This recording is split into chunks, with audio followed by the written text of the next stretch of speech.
Nama saya Teti Febrianti, NIM 501190002. Saya berasal dari kelas 2J Ekonomi Syariah Universitas Islam Negeri Sultan Taha Saifuddin Jambi. Di sini saya akan menjawab pertanyaan yang telah diberikan oleh dosen saya dari pengantar manajemen. Soal yang pertama, apa yang saudara ketahui tentang manajemen dan apa arti pentingnya mempelajari manajemen bagi mahasiswa? Jelaskan. Di sini manajemen berasal dari kata manage, yaitu mengelola atau mengurus, mengendalikan, mengusahakan, dan juga memimpin. Manajemen berarti sebuah proses dalam rangka untuk mencapai suatu tujuan organisasi dengan cara bekerja secara bersama-sama dengan orang-orang dan sumber daya yang dimiliki organisasi. Hampir semua kegiatan umat manusia pada hakikatnya tidak terlepas dari menerapkan manajemen. Oleh karena itu, di zaman modern ini, istilah manajemen sering dan mudah terungkap dalam banyak pembicaraan, baik menyangkut pembicaraan tentang bisnis, pendidikan, politik, birokrasi, organisasi, bahkan dalam kehidupan rumah tangga. Sehingga manajemen itu meliputi yang pertama, mengatur semua unsur manajemen, yakni 6M: man, money, metode, mekanik, material, dan market. Yang kedua, tujuannya diatur adalah agar 6M lebih berdaya, guna, dan berhasil dalam mewujudkan tujuan. Yang ketiga, harus diatur supaya 6M itu bermanfaat optimal, terkoordinasi dan terintegrasi dengan baik dalam menunjang terwujudnya tujuan organisasi. Yang keempat, mengatur adalah pemimpin dengan kepemimpinannya. Yang kelima, mengaturnya adalah dengan melakukan kegiatan urut-urutan fungsi manajemen tersebut. Ada beberapa aspek manajemen yang perlu kita lakukan dalam kehidupan sehari-hari, antara lain sebagai berikut. Yang pertama, memanajemen waktu. Kita harus memanajemen waktu karena jika tidak, kita akan banyak membuang waktu untuk hal yang tidak penting dan tidak berguna. Dan orang yang tidak dapat memanfaatkan waktunya dengan baik, ia seolah-olah dikejar-kejar oleh waktu, tidak bisa mewujudkan tujuannya, dan apabila dia melakukan suatu pekerjaan, hasilnya tidak akan maksimal karena dilakukan dengan tergesa-gesa. Yang kedua, ada manajemen keuangan. Dalam kehidupan sehari-hari, banyak orang yang tidak bisa mengatur keuangannya, terlebih lagi uangnya sendiri. Maka dari itu, manajemen sangat sekali diperlukan khususnya dalam keuangan untuk bisa merencanakan jumlah uang yang dimiliki digunakan untuk keperluan yang jelas dan pasti. Apabila kita tidak memanajemen keuangan, kita maka akan terjadi pemborosan dengan menghambur-hamburkan uangnya untuk kepentingan atau hal-hal yang tidak berguna. Selanjutnya saya akan menjawab pertanyaan nomor 2. Soalnya, andaikan Anda adalah seorang pengusaha yang akan mendirikan sebuah perusahaan.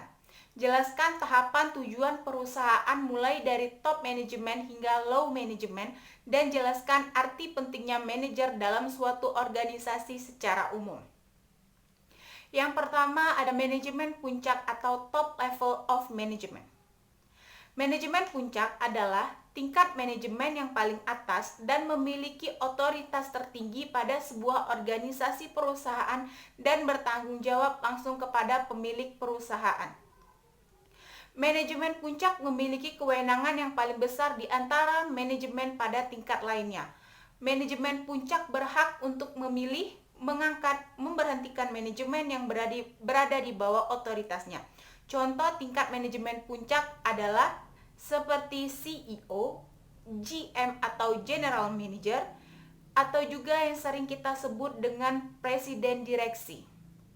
Direksi merupakan perwakilan dari pemilik perusahaan atau pemegang saham. Mereka dipilih oleh pemegang saham perusahaan dan CEO dipilih oleh Dewan Direksi perusahaan. Selanjutnya ada peran dan tugas manajemen puncak sebagai berikut. Yang pertama, menyusun dan menetapkan rencana perusahaan.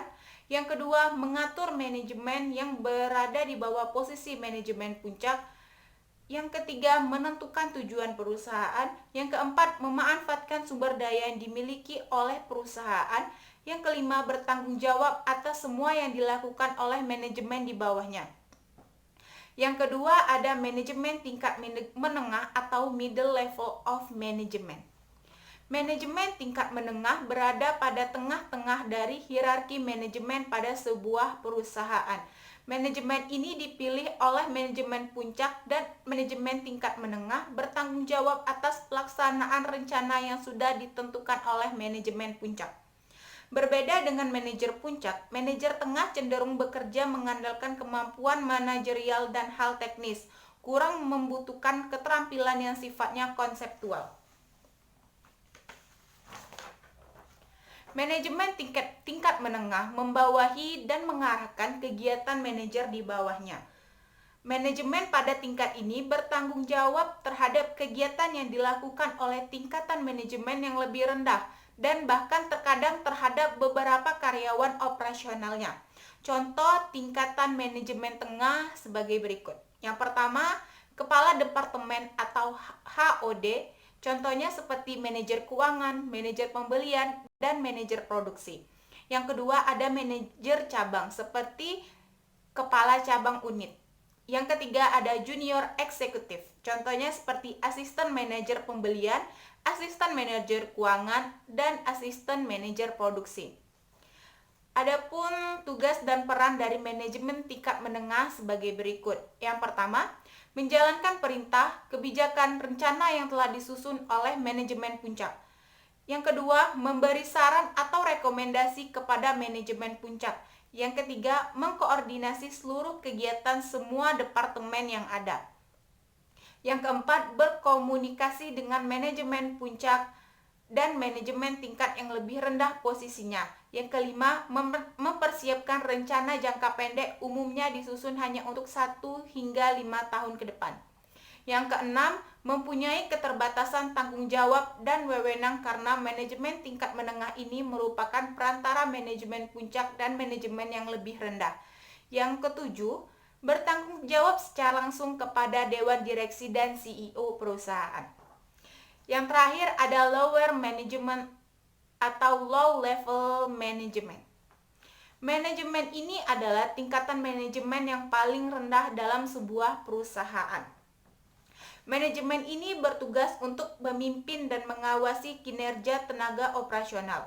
Karena salah satu tugasnya mengawasi karyawan, manajemen tingkat pertama bekerja menggunakan keterampilan teknikal dan kemampuan komunikasi. Kemampuan konseptual hampir tidak dibutuhkan oleh manajer ini. Manajer ini tidak membawahi manajer yang lain. Contoh dari manajemen ini adalah mandor atau pengawas dan juga sering disebut dengan supervisor. Mereka dipilih oleh manajemen tingkat menengah. Mereka juga bagian dari manajemen operasional yang terlibat secara langsung dalam proses produksi dan bertanggung jawab untuk menyelesaikan rencana dan tugas yang diberikan oleh manajemen yang lebih tinggi. Contoh kegiatan yang dilakukan manajemen pada tingkat pertama ini seperti mengarahkan dan mengendalikan karyawan atau pekerja. Yang kedua, mengembangkan moral para karyawan. Yang ketiga, menjaga hubungan yang baik antara manajemen tingkat menengah dan para pekerja. Yang keempat, menyusun rencana harian, mingguan, serta bulanan. Tidak menyusun rencana jangka panjang. Selanjutnya, ada peran manajer. Yang peran manajer, yang pertama ada peran interpersonal, yaitu hubungan antara manajer dengan orang yang ada di sekelilingnya. Yang kedua ada peran informasi, adalah peran dalam mengatur informasi yang dimiliki baik yang berasal dari dalam maupun luar organisasi. Yang ketiga ada peran pengambil keputusan, adalah peran dalam membuat keputusan baik yang ditentukan sendiri maupun yang dihasilkan bersama pihak lain. Selanjutnya saya akan menjawab pertanyaan nomor 3. Jika Anda sebagai seorang manajer sebuah perusahaan, langkah dan strategi apa yang saudara ambil dalam menjalan dan mengamankan usaha dimaksud di masa pandemi COVID-19 saat ini? Jika saya seorang manajer sebuah perusahaan, saya akan merubah sistem dari yang offline menjadi offline, meminimalisir kontak dengan pengunjung, melakukan kerjasama dengan pengemudi ojek online. Lalu untuk yang produksi, itu melakukan penurunan jumlah produksi, untuk karyawan melakukan sistem shift, serta pengurangan tenaga kerja dan pemangkasan jam kerja. Karena usaha di saat sekarang ini akan merugi, jadi sebaiknya kita menjalankan usaha dengan menekan jumlah anggaran tetapi tetap bertanggung jawab terhadap karyawan serta pembentukan citra positif usaha yang dapat dilakukan. Contohnya seperti dengan ikut mensuplai kegiatan kemanusiaan dengan memaksudkan brand usaha yang dapat diyakini setelah pandemi dapat membuat citra yang baik dan dapat meningkatkan laba di kemudian hari. Itulah hasil dari jawaban saya. Kurang dan lebihnya saya mohon maaf. Saya Teti Febrianti. Saya akhiri. Wassalamualaikum warahmatullahi wabarakatuh.